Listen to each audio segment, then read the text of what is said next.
നാം എപ്പോഴും ചെയ്യണം. അതാണ് വല്ലദീന ആമനൂ ബിഹി വഅസ്സറൂഹു വനസറൂഹു എന്ന് പറഞ്ഞാൽ അല്ലാഹുവിന്റെ റസൂലിനെ സഹായിക്കുക എന്ന് പറഞ്ഞാൽ റസൂലുള്ളാഹിന്റെ ദീനിനെ സഹായിക്കുക.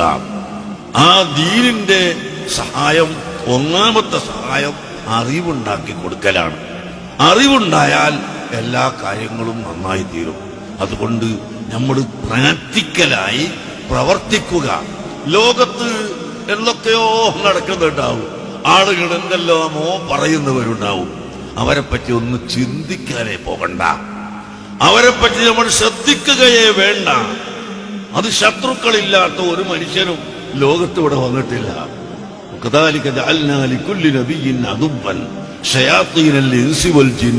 അള്ളാഹു ഖുർആനിൽ പറയുന്ന എല്ലാ നബിമാർക്കും ശത്രുക്കളുണ്ട്.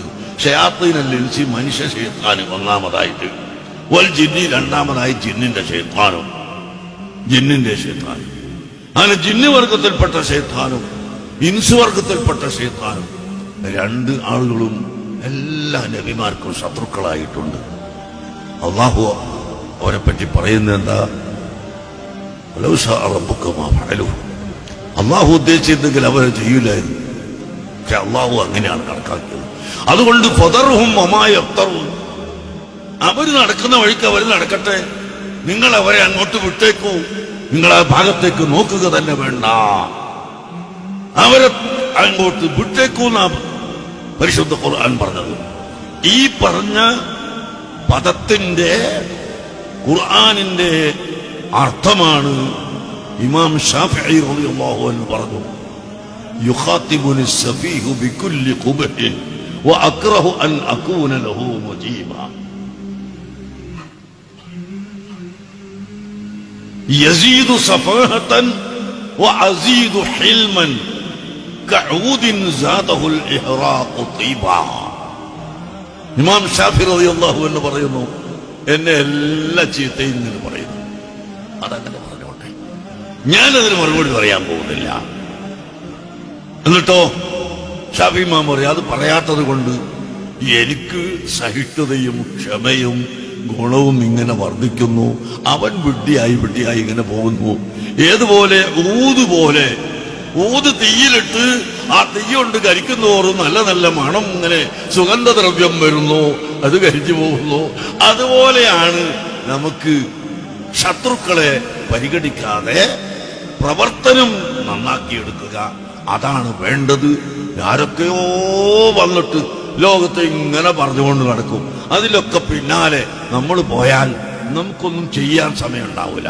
അതുകൊണ്ട് എല്ലാവരും പ്രവർത്തിക്കുന്ന നല്ല കാര്യത്തോട് സഹകരിക്കുക. ഞങ്ങൾ എന്താണ് ചെയ്യുന്നത്? ഇപ്പൊ മർക്കസ് തഖാഫത്തി സുന്നിയയിൽ ഒരു ദിവസം 5 പ്രാവശ്യം 5000 കുട്ടികൾക്ക് ഭക്ഷണം കൊടുക്കുന്നു. ഏറ്റവും ചെറിയത് 20,000-ഓളം കുട്ടികൾ അതിന്റെ കീഴിൽ മെയിൻ ക്യാമ്പസുമായി ബന്ധപ്പെട്ട് തന്നെ പഠിക്കുന്നുവെങ്കിൽ അതിൽ ഏറ്റവും ചുരുങ്ങി 5000 കുട്ടികൾക്ക് 5 പ്രാവശ്യം ഭക്ഷണം കൊടുക്കുന്നു ഒരു ദിവസം. അത് 360 ദിവസവും കൊടുക്കുന്നു. നിങ്ങളെ വീട്ടിൽ ഒരു കല്യാണമുണ്ട്, 2000 ആളെ കല്യാണത്തിന് വിളിച്ചിരിക്കുന്നു. എത്ര നേരം ഭക്ഷണം കൊടുക്കുന്നത് കല്യാണത്തിന് വിളിച്ചാല്? ഒരേ ഒരു നേരം. അതിന് എത്ര ദിവസം ഒരുങ്ങണം, എത്ര കാലം വേണം, നിങ്ങൾ ആലോചിക്കണം. അതേ സമയത്ത് 5000 കുട്ടികൾക്ക് അൽഹംദുലില്ലാഹ് 3 നേരത്തെ ശരിയായ ഭക്ഷണവും 2 നേരത്തെ ചായയും ബിസ്ക്കറ്റും ഇങ്ങനെ എല്ലാ ദിവസവും കൊടുക്കണമെങ്കിൽ എത്ര പ്രയാസമുണ്ട്. ഇതൊക്കെ മനുഷ്യന് ചിന്തിച്ചാൽ പോരെ? അതുവരെ ചിന്തിക്കൂല. അങ്ങനെ നടക്കുന്നു. അതുകൊണ്ട് നമ്മൾ ഈ ലോകത്ത് നടക്കുന്ന ആളുകളുടെ ശബ്ദങ്ങളും കോലാഹലങ്ങളും അതൊന്നും ശ്രദ്ധിക്കാതെ നമ്മുടെ പ്രവർത്തനത്തിലേക്ക് മാത്രം എല്ലാം തിരിക്കുക.